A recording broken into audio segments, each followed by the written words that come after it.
ఈ రోజు అందుకే చంద్రబాబు నాయుడు గారికి నేను సూచన చేస్తున్నా, మీరు పక్క రాష్ట్ర ముఖ్యమంత్రి, కేంద్రంలో మీకు పలుపాడి ఉండొచ్చు, మోడీ గారు మీరు ఏం చెప్తే అది వినొచ్చు. అంత మాత్రాన మీ ప్రాజెక్టులకు అన్ని అనుమతులు వస్తాయని మీరు అనుకుంటే అది భ్రమ. అట్లాంటి వాటికి అవకాశం లేదు. తెలంగాణ రాష్ట్ర ప్రజలకు ప్రయోజనాలు కాపాడుకోవడానికి అవసరమైన ప్రణాళిక వ్యూహరచన స్పష్టంగా ఉన్నది. మేము ఈరోజు వివిధ రాజ్యాంగబద్ధమైన సంస్థలకు మేము ఫిర్యాదులు చేస్తున్నాము. రాజ్యాంగబద్ధమైన సంస్థలు మా హక్కులను కాపాడడానికి, మా హక్కులను మాకు అందించడానికి ముందుకు వస్తే సరే, లేకపోతే న్యాయస్థానానికి వెళ్తాం. అక్కడ కూడా జరగకపోతే ప్రజల దగ్గర పోతాము. అంతిమ నిర్ణేతలు ప్రజల దగ్గర కూడా వెళ్తాము. ఈరోజు నేను వారికి రెండో సూచన చేస్తున్నా.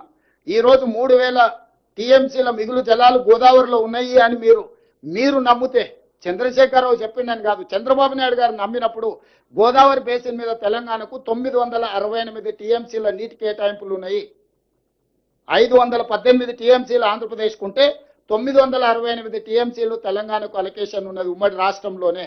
మా 968 టీఎంసీల వరకు తెలంగాణ ప్రాజెక్టులకు బ్లాంకెట్గా మీరు ఎన్ఓసి ఇవ్వండి. మా తెలంగాణ ప్రాజెక్టులకు 968 టీఎంసీలకు వాడుకోవడానికి సంపూర్ణమైన అనుమతులు వచ్చిన తర్వాత మేము ఆ ప్రాజెక్టులు కట్టుకున్నాక ఇంకా నీళ్లు కిందికి పోతే అది వరద. పైన మా సమ్మక్క సారక్కకు అడ్డం పెడతారు, మా సీతారామకు అడ్డం పెడతారు, మా కాళేశ్వరంకి అడ్డం పెడతారు.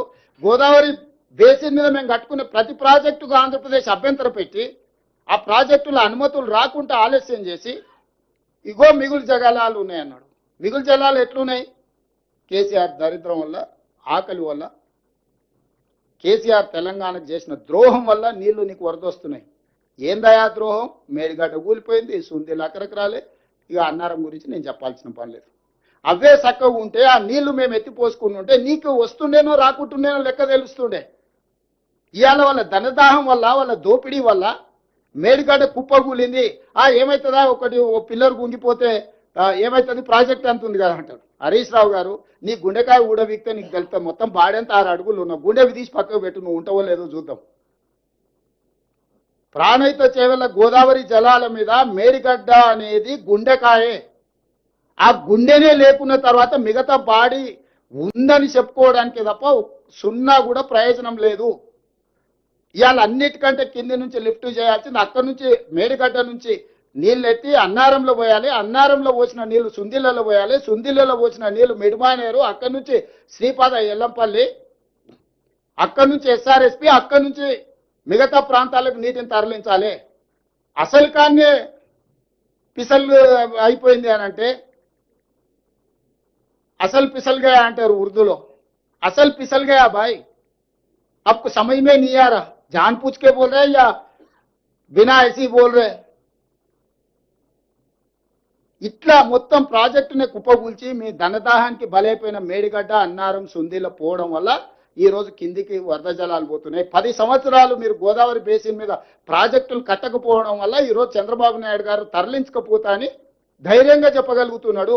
10 సంవత్సరాలు కృష్ణా బేసిన్ మీద మీరు ఏ ఒక్క ప్రాజెక్టు పూర్తి చేయకపోవడం వల్ల నువ్వు సంతకాలు పెట్టి తెలంగాణను మోసం చేసినావు. 811 టీఎంసీ నికర జలాలు అన్నాడు ఉమ్మడి ఆంధ్రప్రదేశ్కి కేటాయింపులు జరిగితే నువ్వే 2015లో పోయి సంతకాలు పెట్టినావు. మా తెలంగాణకు 299 టీఎంసీ చాలు, మీరు 512 టీఎంసీలు తీసుకెళ్ళమని.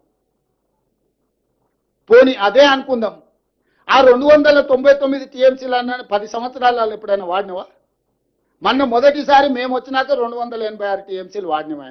ఈ 10 ఏళ్లలో నువ్వు కల్వకుర్తి కానీ, భీమా కానీ, నెట్టంపాడు కానీ, కోల్చాగర్ కానీ, ఎస్ఎల్బిసి కానీ, పాలమూరు రంగారెడ్డి పూర్తి చేసి ఉంటే కనీసం నువ్వు చేసిన దుర్మార్గానికి ఆ నీళ్లను వాడుకునేటోళ్ళం కదా. ఈరోజు ప్రతి సంవత్సరం 700 పైన టీఎంసీలు ఆంధ్రప్రదేశ్ తరలించకపోతుందనంటే 10 సంవత్సరాలు చంద్రశేఖరరావు గారు, హరీష్ గారు తెలంగాణకు చేసిన ద్రోహం, దక్షిణ తెలంగాణని ఎడారిగా మార్చి మీరు ఈరోజు నీళ్లు వినియోగించుకోకుండా ప్రాజెక్టులు పూర్తి చేయకుండా వదిలేయడం వల్ల ఆ కృష్ణానది జలాలు కూడా రాయలసీమ లిఫ్ట్, ముచ్చమర్రి, పోతిరెడ్డిపాడు 44,000 క్యూసెక్స్ నుంచి 80,000 క్యూసెక్లు, ఇవాళ శ్రీశైలం బ్యాక్ వాటర్స్ నుంచి రోజుకు 10 టీఎంసీలు తరలించుకోవడానికి ప్రాజెక్టులు కట్టారు. 10 ఏళ్లలో ఇద్దరు పల్లికలు ఇచ్చుకుంటూ కూర్చున్నారు. మొత్తం కలిపితే కల్వకుర్తి, రంగారెడ్డి ఏ ప్రాజెక్టు కలిపినా 2 టీఎంసీలు కూడా మనం లిఫ్ట్ చేసుకోలేకపోతున్నాం. ఇది తెలంగాణ దీనమైన పరిస్థితి.